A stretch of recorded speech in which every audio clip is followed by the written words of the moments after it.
이게 다 뭐야? 빨간 고춧가루가 사방에 튀고 커다란 양푼 안에서 사람들이 분주하게 배추를 버무리고 있는 광경을 본 저는 말문이 막혔습니다. 이 많은 걸 어떻게 하려고 하는 거죠? 옆에서 어른들이 웃으시며 대답하셨죠. 김장을 하기 위한 재료들이야. 겨울을 나기 위해 꼭 필요한 준비야. 김장, 그 단어 자체가 생소했습니다. 배추는 왜 이렇게 쌓아두는 거죠? 이건 설마 먹으려고 하는 거예요? 그럼 이 배추로 온 가족이 몇 달 동안 먹을 김치를 담그는 거야. 남편도 웃으며 덧붙였죠. 엄마는 매년 이렇게 김치를 담가서 가족들에게 나눠주셔. 하지만 이건 음식이라기보단 무슨 공장 같잖아요. 저는 어리둥절한 채로 주방을 둘러봤습니다. 고춧가루, 생강, 마늘, 새우젓, 멸치액젓. 이게 다 음식 재료라고. 왜 이렇게까지 해야 하지? 괜찮아. 신경 쓰지 마. 남편은 늘 김치를 좋아하지 않는 척하며 저를 배려했어요. 난 빵도 좋아하니까 내가 만드는 것만 먹어도 충분해. 하지만 그건 사실이 아니었죠. 얼마 지나지 않아 저는 우연히 남편이 친구와 나눈 대화를 듣게 되었어요. 엄마가 만들어준 김치가 너무 그립다. 그런 맛은 이제 어디서도 못 먹을 것 같아. 그 말을 듣는 순간 제 마음이 철렁 내려앉았습니다. 남편에게 김치는 단순한 음식이 아니구나. 그건 그의 추억이고 정체성의 일부였어. 그 후로 남편은 집에 작은 통 하나를 들고 온 적이 있었죠. 이건 어디서 난 거야? 그냥 회사에서 누가 준 거야. 어딘가 어색하게 답하는 남편을 보며 저는 이상한 낌새를 느꼈어요. 회사 동료가.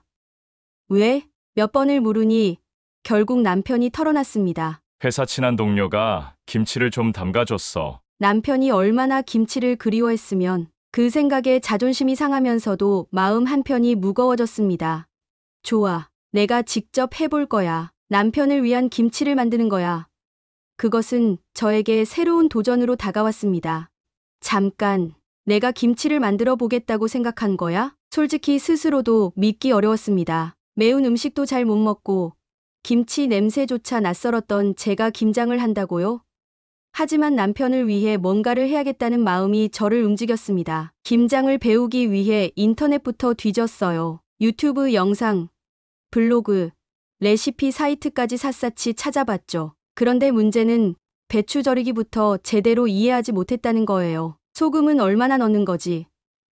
배추가 너무 짜지면 어떡하지? 결국 첫 번째 시도는 참담한 실패였습니다. 배추는 소금물에 제대로 절여지지 않았고 양념은 어딘가 부족했어요. 결국 이상한 냄새가 나기 시작한 배추를 슬쩍 버리고 말았습니다. 어쩌지? 내가 이걸 할 수 있을까? 포기하고 싶은 마음이 들기도 했지만 남편이 어머니의 김치를 그리워하던 모습이 계속 떠올랐어요. 남편이 정말 행복해지려면 내가 직접 그 추억의 맛을 재현해야 해. 다시 도전하기로 마음먹은 저는 용기를 내어 교회에 아는 지인분께 전화를 걸었어요. 저 김장을 배우고 싶어요. 제대로 가르쳐 주실 수 있을까요? 그분은 환한 목소리로 말씀하셨습니다. 그럼 교회로 한번 와보렴. 마침 김장을 할 때니까 같이 배우면 돼. 김장을 배워야겠다는 결심을 한 후 저는 약속한 날 새벽 일찍 교회로 향했습니다. 도착하니 입구에 커다란 트럭이 서 있었고 수십 박스의 배추가 쏟아져 내리고 있었어요. 이걸 다 우리가 해야 한다고요? 눈앞에 쌓인 배추 더미를 보고 멍하니 서 있는 저를 보며 어르신들이 웃으셨습니다. 처음은 다들 그래. 하나씩 배워가면 돼. 배추 절이는 것도 중요한 일이야. 배추를 손질하고 소금에 절이는 과정은 생각보다 까다로웠습니다. 소금을 적당히 뿌리고 배추에 숨이 죽을 때까지 기다리는 시간. 그리고 물에 헹구는 과정까지 모두 세심한 손길이 필요했어요. 배추를 너무 짜게 절이면 안 되고 너무 물러도 안 돼. 적당히 아삭함이 남아야 맛있는 김치가 돼. 어르신들이 이렇게 말씀하시며 직접 시범을 보여주셨죠. 배추를 절이고 양념을 만들고 배추에 버무리는 것까지 해야지. 어르신 중 한 분이 태연하게 대답하셨지만 저는 도저히 믿을 수 없었습니다. 배추 산더미를 쳐다보며 다시 한번 생각했죠. 이게 정말 가능할까?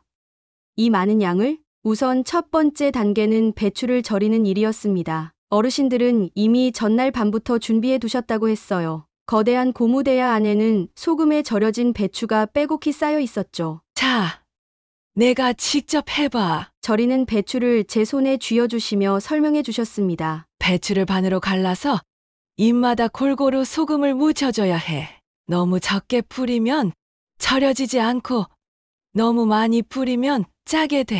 거치패 소금을 뿌리는 건 쉬웠지만 속입까지 골고루 소금을 묻히는 작업은 생각보다 까다로웠습니다. 손끝으로 소금을 조심스럽게 집어넣으면서도 소금의 양이 적당한지 계속 고민했어요. 배추가 적당히 절여지려면 시간이 필요해. 지금은 겉만 매운맛이 느껴질 테지만 시간이 지나면 배추가 부드럽고 아삭해질 거야. 이 말을 들으며 저는 김치가 이렇게까지 세심한 과정을 거쳐야 하는 음식이구나라는 생각이 들었습니다. 배추가 절여지는 동안 양념을 만드는 작업이 시작되었습니다. 이 과정은 김치의 맛을 좌우하는 가장 중요한 단계였죠. 고춧가루부터 새우젓, 멸치액젓, 마늘, 생강, 쌀풀까지 다 섞어서 만들어야 해. 어르신들은 천연 재료를 하나하나 직접 손질하며 말씀하셨어요. 시중에 파는 김치는 이런 과정을 생략하기 때문에 맛이 조금 인위적일 수 있어.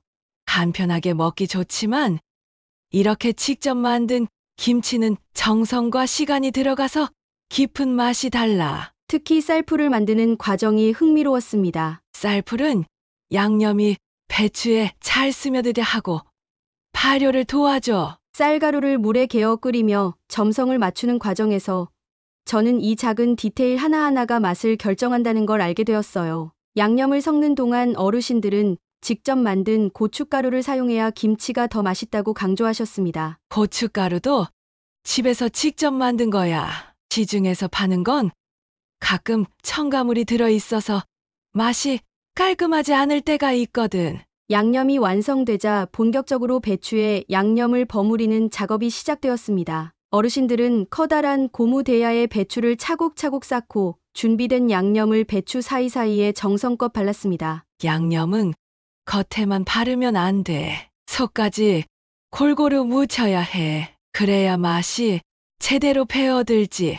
손끝으로 양념을 문지르며 배추짚을 하나하나 벌려가는 작업은 생각보다 쉽지 않았어요. 양념이 튀기도 하고 매운 양념 때문에 손끝이 따갑기도 했습니다. 처음엔 다 그래. 하지만 익숙해지면 재미있을 거야.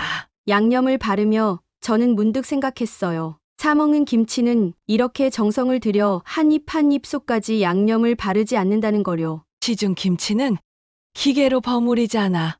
그래서 맛이 조금 일정해도 이런 깊은 맛은 안 나. 어르신의 말을 들으며 저는 이 작업이 단순히 노동이 아니라 정성과 사랑을 담는 과정이라는 걸 깨달았습니다. 양념을 바르며 들은 어르신들의 이야기도 잊을 수 없습니다. 이 김치는 어려운 이웃들에게 나눠줄 거야. 외국인 노동자들이나 혼자 사는 어르신들한테도 말이지. 우리끼리 먹는 것보다 더 중요한 일이야. 그 말을 듣는 순간 김장이 단순히 음식을 만드는 과정이 아니라는 걸 알게 되었어요. 김장을 마친 뒤 다 함께 식사를 하는 시간이 되었습니다. 막 버무린 김치와 갓 삶아낸 수육, 따뜻한 동태국이 한 상 가득 차려졌죠. 저는 김치를 한 조각 떼어내 수육에 올려 한 입 베어 물었습니다. 와, 이 맛이 진짜 김치구나. 처음 느껴보는 신선하고 풍부한 맛이었어요. 시중 김치에서는 느낄 수 없는 깊고도 자연스러운 발효 맛이 입안을 감쌌습니다. 사 먹는 김치도 맛있지만 이렇게 직접 담근 김치는 발효되는 동안 맛이 더 깊어져. 여기에 내 정성까지 들어가면 더 특별한 맛이 될 거야. 그 말을 들으며 저는 김치가 단순한 반찬이 아니라 사람의 마음을 담은 음식이라는 걸 새삼 깨달았습니다. 김장이 끝난 후 어르신들이 담근 김치는 외국인 노동자와 도움이 필요한 이웃들에게 전달되었습니다. 김치는 그냥 음식이 아니라 이웃과 사랑을 나누는 방법이야. 그 말을 들으며 저는 뭉클한 감정을 느꼈습니다. 그리고 그날 집으로 돌아와서 김치를 한 통 받아 들고 남편에게 내밀었죠. 내가 직접 만든 김치야. 맛봐봐. 남편이 한 입 먹더니 눈을 크게 뜨며 말했어요. 이 맛 엄마가 만든 김치랑 정말 비슷해. 그 말 한마디가 제게 얼마나 큰 보람이었는지 모릅니다. 사 먹는 김치와 달리 이 김치에는 저의 노력과 사랑, 그리고 한국에서 배운 정성이 담겨 있었으니까요. 교회에서 배운 김치 만들기를 바탕으로 저는 마침내 집에서 혼자 김장을 도전해 보기로 했습니다. 남편이 출근한 뒤 혼자 부엌에 앉아 조용히 준비를 시작했죠. 이번엔 내가 정말 제대로 해낼 거야. 스스로를 다독이며 배추를 절이는 것부터 차근차근 따라했습니다. 교회에서 배운 대로 배추잎 하나하나에 소금을 묻히면 되는 거야. 저는 자신만만하게 배추를 반으로 갈라 소금을 뿌리기 시작했습니다. 하지만 혼자 하려니 생각보다 시간이 오래 걸리더라고요. 한 포기, 두 포기 손목은 이미 뻐근해졌지만 배추는 아직 산더미처럼 남아 있었습니다. 여기까진 순조로운 것 같아. 문제 없어. 배추를 소금물에 담그고 적당히 절여질 때까지 기다리기로 했습니다. 그런데 배추를 헹구며 손끝으로 만져보니 어딘가 이상했습니다. 이게 왜 이렇게 흐물흐물하지? 이 정도로 물러지면 안 되는 거 아닌가? 소금을 너무 많이 뿌린 것 같았습니다. 아직 양념도 안 만들었는데 벌써부터 문제라니. 저는 배추를 다시 헹구며 최대한 짠맛을 줄이려고 했습니다. 손끝은 이미 물에 젖어 얼얼했지만 포기할 수는 없었어요. 다음으로 양념을 만들 차례였습니다. 고춧가루, 새우젓, 멸치액젓, 마늘, 생강. 교회에서 배운 대로 재료를 하나하나 꺼내놓고 조심스럽게 섞기 시작했어요. 고춧가루는 적당히 넣고 새우젓과 멸치액젓도 교회에서 알려준 비율대로 넣으면 돼. 양푼의 재료를 섞으면서 저는 꽤 자신감이 생겼습니다. 그런데 갑자기 무언가 빠진 것 같다는 생각이 들었습니다. 뭐지? 뭔가 중요한 걸 잊은 것 같은데. 저는 교회에서 메모했던 수첩을 펼쳐봤습니다. 그리고 그제야 깨달았어요. 쌀풀을 안 만들었잖아. 쌀풀은 김치 양념이 배추에 잘 스며들게 하는 중요한 재료였어요. 그런데 저는 미처 준비하지 않았던 겁니다. 그냥 쌀풀 없이 해볼까? 아니면 지금이라도 쌀풀을 만들어야 할까? 고민에 빠진 저는 결국 시간을 들여 쌀풀을 만들기로 했습니다. 냄비에 물을 끓이고 쌀가루를 조금씩 넣어가며 풀을 만들었는데 문제는 처음이라 농도가 도무지 맞지 않았다는 거예요. 너무 묽다 이렇게 하면 양념이 배추에 안 붙을 텐데. 다시 쌀가루를 넣으니 이번엔 너무 걸쭉해졌습니다. 도저히 적당한 농도를 맞출 수 없었죠. 결국 저는 처음부터 다시 양념을 만들기로 했습니다. 고춧가루와 새우젓, 멸치액젓 비율을 다시 맞추고 쌀풀도 어떻게든 적당히 조절하며 겨우 양념을 완성했어요. 이제 끝났어. 배추에 양념만 바르면 돼. 하지만 배추에 양념을 바르던 중 또 다른 문제가 생겼습니다. 배추가 소금을 너무 많이 먹어서 그런지 양념을 바른 뒤에도 간이 너무 강한 겁니다. 이걸 어떻게 하지?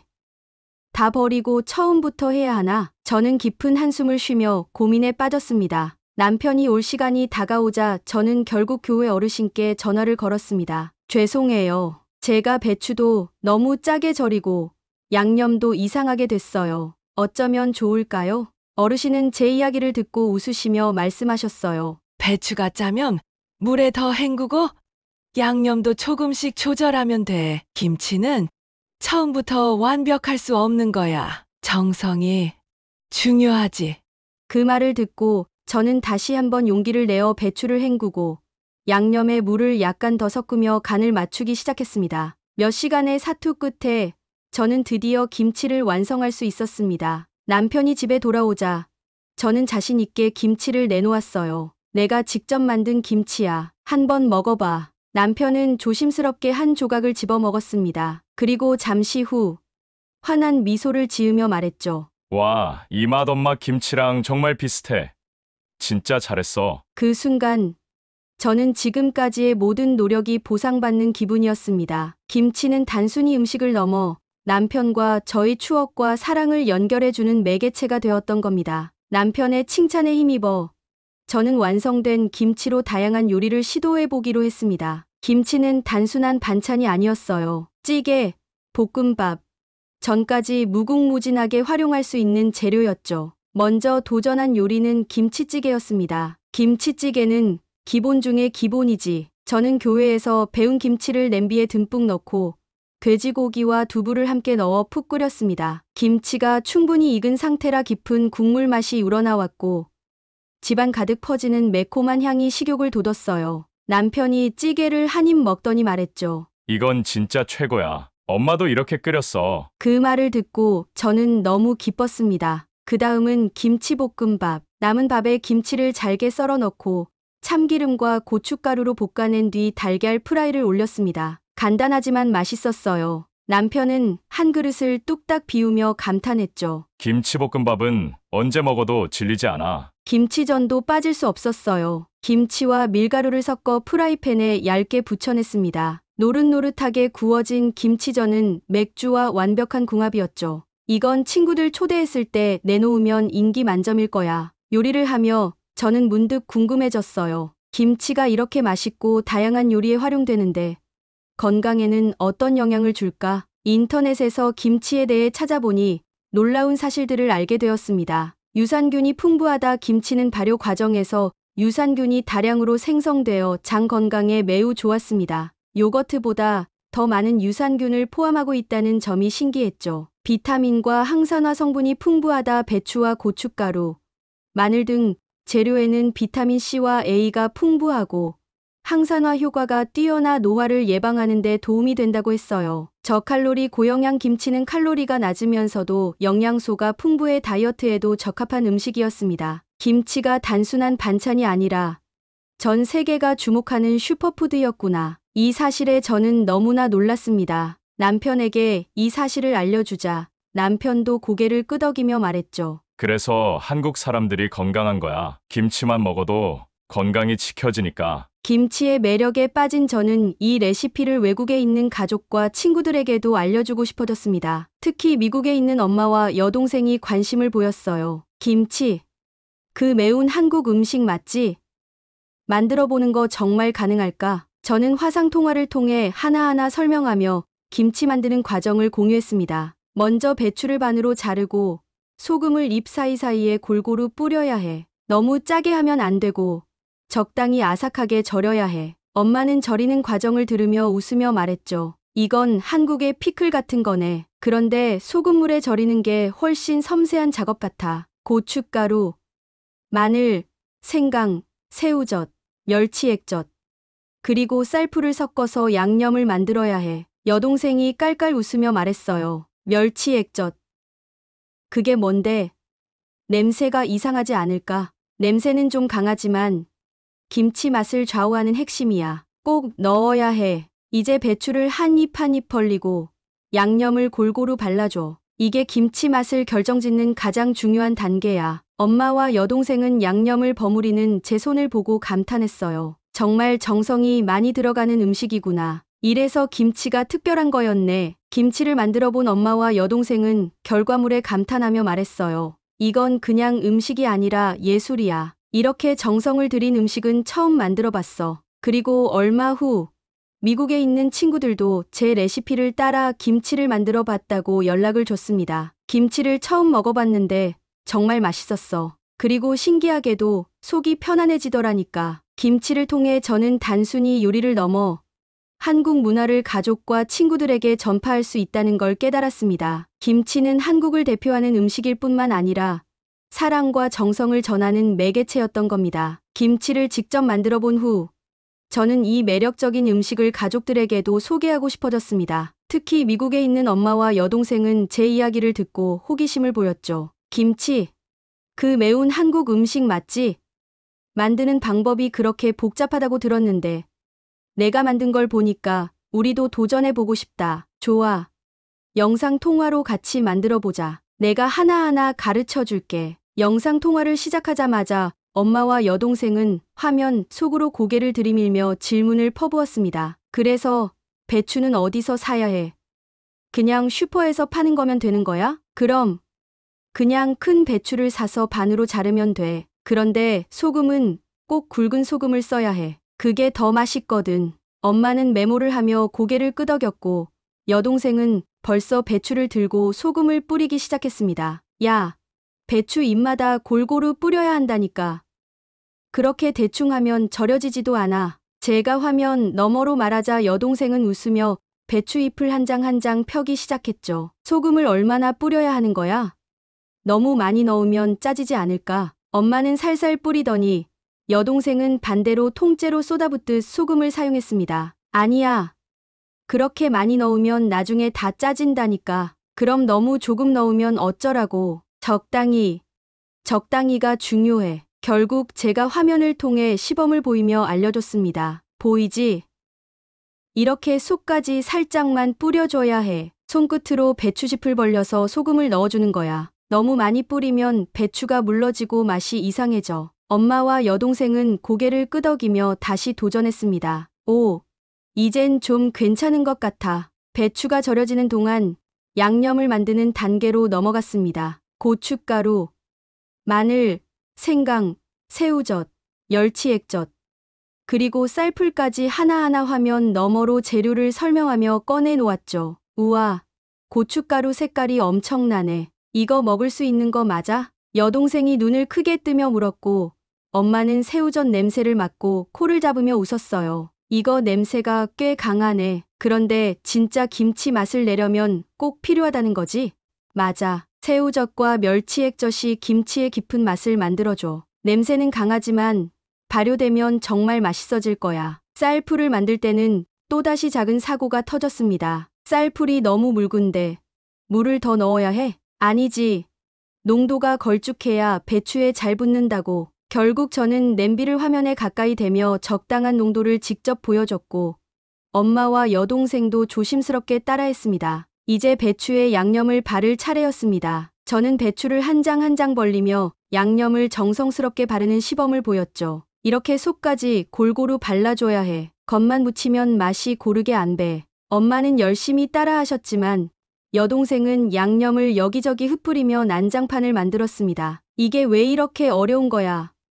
난 요리 초보라니까. 괜찮아. 처음엔 다들 이렇게 엉망이야. 제가 웃으며 격려하자 여동생도 다시 차분히 양념을 바르기 시작했어요. 양념을 바르는 동안 엄마는 문득 물었습니다. 이걸 다 만들어서 바로 먹는 거야? 아니면 또 기다려야 해? 발효가 필요해. 보통 하루 정도 상온에서 두고 냉장고에 넣어야 김치 맛이 제대로 나. 시간이 지날수록 더 맛있어지니까 기다릴 줄도 알아야 해. 몇 시간을 투자해 완성된 김치를 보고 엄마와 여동생은 감탄을 금치 못했습니다. 우와, 이게 진짜 김치야? 우리가 직접 만들었다니 믿기지가 않아. 이제 한국 식당에서 사 먹지 않아도 되겠어. 우리가 만든 김치가 훨씬 맛있을 것 같아. 엄마는 말끝에 덧붙이셨어요. 근데 이 김치는 단순한 음식이 아니라는 걸 알겠어. 이렇게 정성을 들여야 완성되는 거라니 정말 특별한 음식이구나. 여동생도 끄덕이며 말했죠. 언니, 이 김치 만드는 법을 나중에 친구들에게도 알려줘야겠다. 진짜 멋진 경험이었어. 김치를 배우고 요리까지 익힌 후 제 일상은 완전히 바뀌었습니다. 단순히 음식을 넘어 김치는 제 삶에 특별한 의미를 더했죠. 어느 날 저는 남편과 함께 시장에 들렀습니다. 한국의 재래시장은 늘 생동감이 넘쳤고 저는 그곳에서 김치와 관련된 이야기를 한 가지 더 배우게 되었어요. 저기 봐. 여기선 김치를 직접 담가서 파네. 저는 시장 한쪽에서 김치를 담그고 있는 할머니들을 발견했습니다. 그들은 커다란 고무 대야에 배추와 양념을 버무리며 옆 사람과 즐겁게 이야기를 나누고 있었습니다. 안녕하세요. 여기서 김치를 만드시는 거예요? 제가 물어보자 한 할머니가 웃으며 대답하셨습니다. 그럼 요즘도 직접 담그는 사람들이 많아. 우리는 이게 익숙하지. 요즘 사 먹는 김치도 많은데 직접 담그는 게 더 맛있나요? 그 질문에 할머니는 고개를 끄덕이며 말씀하셨어요. 사 먹는 것도 맛있지만 집에서 만든 김치엔 손맛이 있지. 가족을 생각하며 담근 정성이 들어가거든. 그 말을 들으니 교회에서 어르신들이 해주셨던 말씀이 떠올랐습니다. 김장은 단순한 노동이 아니라 사람과 사람을 잇는 사랑의 표현이라는 것. 김치가 제게 의미를 더했던 또 다른 이유는 그것이 한국 문화의 본질을 담고 있었기 때문이었어요. 남편은 김치를 먹으며 늘 추억 이야기를 꺼내곤 했습니다. 어릴 때 엄마가 김치를 담글 때마다 집안 가득 고춧가루 냄새가 퍼졌지. 우리 형제들은 그 냄새만 맡아도 겨울이 온 걸 알았어. 김장은 단순히 음식을 만드는 과정이 아니라 가족이 함께 겨울을 준비하는 하나의 전통이었더라고요. 그 말을 듣고 저는 깨달았어요. 김치는 단순히 반찬이 아니라 한국인의 삶과 추억을 담은 그릇이구나 라는 생각이 들었죠. 저는 김치를 만들고 나누는 과정을 통해 저는 김치가 단순한 반찬 이상의 가치를 지닌 음식이라는 걸 깨달았습니다. 김치는 한국인의 삶과 전통을 담은 문화적 상징이자 건강을 책임지는 놀라운 슈퍼푸드였죠. 먼저 김치의 영양 성분을 자세히 알게 되었을 때 정말 놀랐습니다. 김치엔 요거트보다 많은 유산균이 들어있어요. 발효 과정에서 유산균이 자연적으로 생성되기 때문에 김치는 장 건강에 아주 좋은 음식입니다. 특히 면역력을 강화하고 소화를 돕는 데 탁월하다는 연구 결과도 많았습니다. 게다가 김치는 저칼로리이면서도 비타민 A와 C, 항산화 성분이 풍부해 노화를 예방하고 건강을 지키는 데 도움이 되는 완벽한 건강식이었죠. 생각해보면 이렇게 건강한 음식을 매일 먹는다는 건 정말 축복이에요. 김치가 왜 세계적으로 주목받는지 이제 알겠더라고요. 김치의 매운맛을 싫어하던 저조차도 시간이 지나면서 김치를 더 찾게 되었고 그 매력에 푹 빠지게 되었어요. 매콤하면서도 새콤한 그 맛은 한번 익숙해지면 중독적이더라고요. 그 안에는 정성과 시간, 그리고 사랑과 나눔의 정신이 담겨 있죠. 김장을 함께하며 사람들과 마음을 나누고 김치를 통해 건강을 챙기고 또 그 속에서 한국 문화의 깊이를 배울 수 있었습니다. 저는 이제 김치가 한국을 넘어 전 세계에서 사랑받는 이유를 이해하게 되었어요. 그건 단순히 맛 때문이 아니라 김치가 주는 정성과 가치를 많은 사람들이 공감하기 때문일 겁니다. 오늘 이야기가 재미있으셨나요? 김치는 한국인의 정성과 문화를 담은 음식이자 우리 건강을 책임지는 슈퍼푸드입니다. 김치를 먹고 만드는 과정을 통해 여러분도 그 특별한 매력을 경험해 보시길 바랄게요. 영상이 재미있으셨다면 좋아요와 구독, 그리고 알림 설정도 잊지 말아 주세요. 다음에도 더 흥미로운 이야기로 찾아뵙겠습니다. 감사합니다.